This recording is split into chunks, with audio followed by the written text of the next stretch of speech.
All right, so one of the biggest things I always see in my office is tailbone pain. Now, what exactly is your tailbone? Everyone thinks it's like goes from here, and it goes this little thing.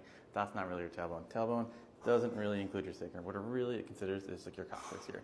So the coccyx is a little tiny bone, this little tiny joint right here. So what can happen is coccyx can bend forward, it can lean to your side, link to the other side.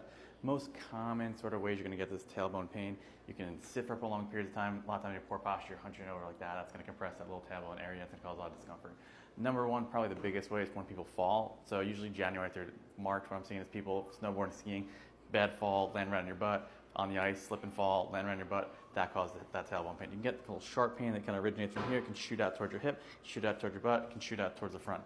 Those are all different ways your pain can kind of present. Usually what happens when you tilt to one side, so let's say your little coccyx tilts to your right, you're going to overcompensate with the left. The musculature of your ilium inside that is always going to overcompensate. That's going to cause a little extra pain. Tailbone pain is a really hard thing to work with because it's one of those little tiny bones. How can you get to it? It's not one of the things we work in too often, but it's something we see very frequently. So with tailbone pain, there's a lot of different stretches you can kind of do on your own. Let me show you a couple just to make a little sense for you. Simple stretch you can do to kind of get the little extra strength out of that tailbone. Really simple.